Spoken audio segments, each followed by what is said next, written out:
Doğrumun. Beyle de yine bunun yazışı boyunca Doktor Mehmet Kılıç yazıyor.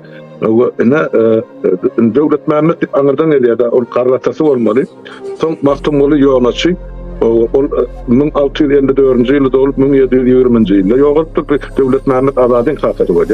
Devlet Mehmet Azad'ın 1700 yılda olup 1760 yılda yoğuluyor. Onun bu Devlet Mehmet Azad'ın iki ayağı var.